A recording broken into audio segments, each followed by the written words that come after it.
In 2011, amidst an unstable global economy laden with the slow recovery from the U.S. financial crisis and turmoil within the European Union, a new economic power rose on the other side of the globe, becoming the world's most attractive destination for investment. So who's the country that's capturing the world's attention and changing the bearish investment climate? It's Singapore. Interested? Great, let's find out more. It is impossible to understand Singapore's current economic state without looking back at its history. Singapore is a small country located in East Asia. When the country gained independence from Malaysia in 1965, the country was in a very unfavorable position as compared with the well-industrialized and established Western world. Following the Asian trend, Singapore adopted a controversial developmental state approach in which the government manipulated market forces to enable the country's growth. As a result, Singapore has grown at an unprecedented average rate of 13.3% per year. Today, Singapore has a productive social climate, a stable and effective government, a booming entrepot economy, and an advanced technological infrastructure. Singapore is a multicultural country with 4 official languages: English, Mandarin, Malay, and Tamil. The country has a population of 5 million and a large middle-aged population.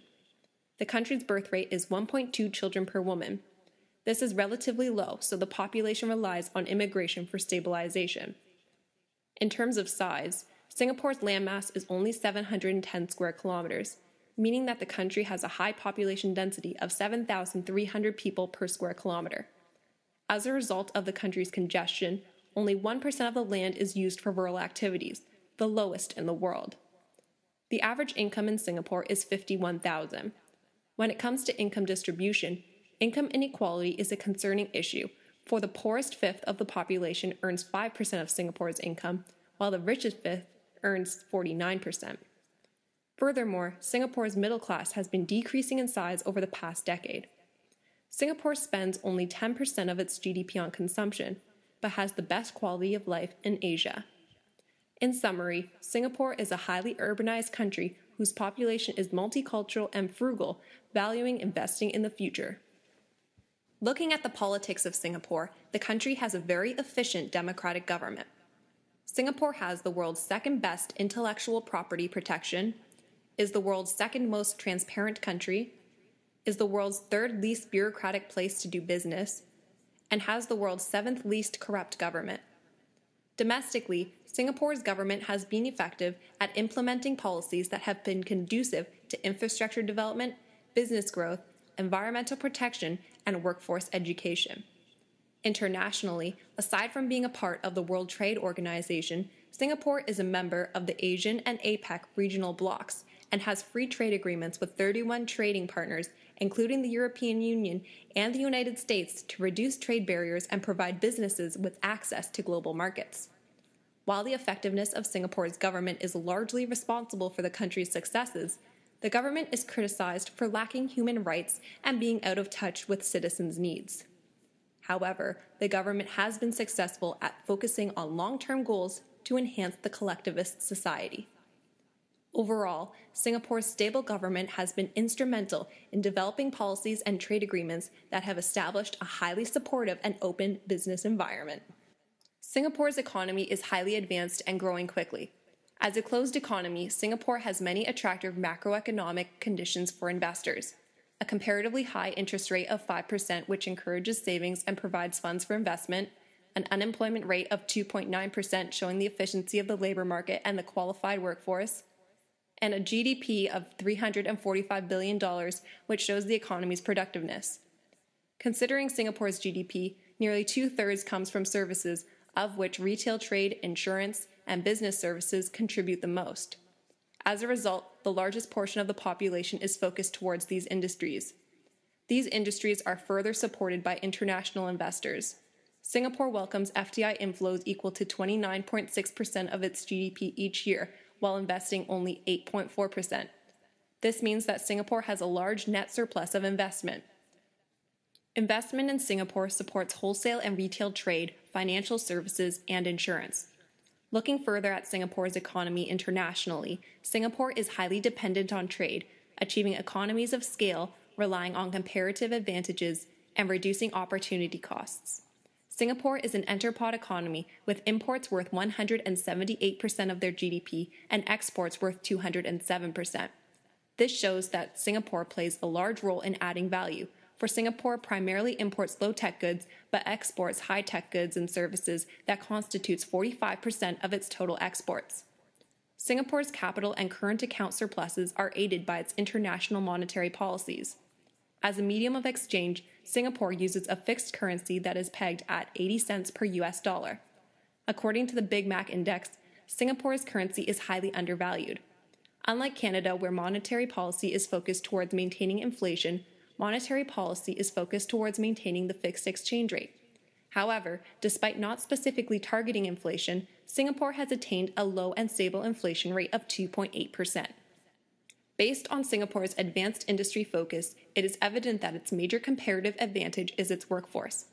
Singapore's workforce is rated the world's most productive labor force, and the average person works 46 hours each week. Furthermore, the workforce is highly skilled. Although former generations were less educated, 48% of the population between the ages of 25 and 40 have attended university, and 71% have some form of post-secondary education. Furthermore, the government contributes to its labor force's competitiveness, for labor laws are ranked the 5th best for supporting business in the world. As a result, Singapore is rated the 3rd best country to work in, largely due to its strong employer-employee relationships, and is rated the best country to invest in. Overall, Singapore utilizes its skilled workforce as a foundation for its economic structure, focusing on targeted industries and depending on international trade to provide access to a larger market and to provide complementary goods and services.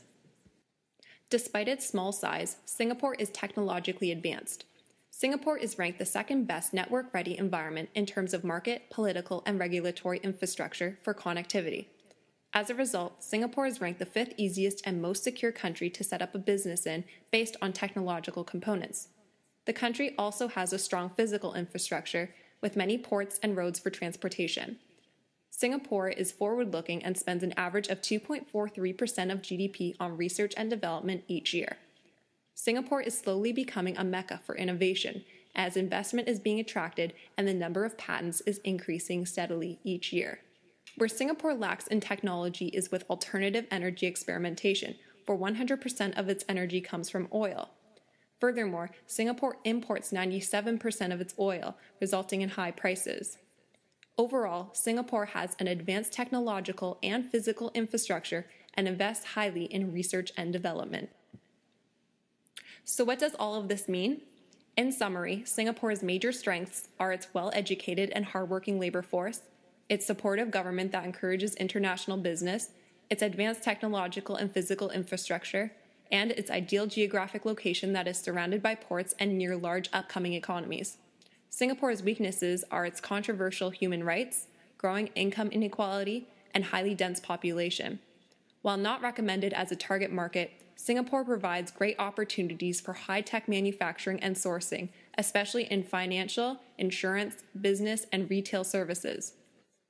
Incorporating Singapore into your value chain provides you with access to the country's efficient workforce and established transportation infrastructure and brings you closer to the large East Asian market. Potential threats to business in Singapore include congestion and limited physical space and over-reliance on trade and international markets. However, the largest threat facing Singapore is currency appreciation. With pressure from other advanced economies, Singapore will eventually be forced to adopt a floating exchange rate, which will severely disrupt its export-reliant business structure and add currency risk to the country. It is important to note that the many opportunities and challenges facing Singapore are caused by East Asia's unique culture, built on a foundation of beliefs such as unequal rights, obedience to authority, consensus before action, and collectivism over personal priority. To overcome cultural differences, ensure that you are respectful by being cautious of status and age, demonstrate your patience by waiting for decisions, addressing skepticism, and establishing personal relations, and create harmony through compromise and avoid hostile negotiation situations. Overall, Singapore has extraordinary investment potential as the country continues to prove itself as the world's best destination for investment.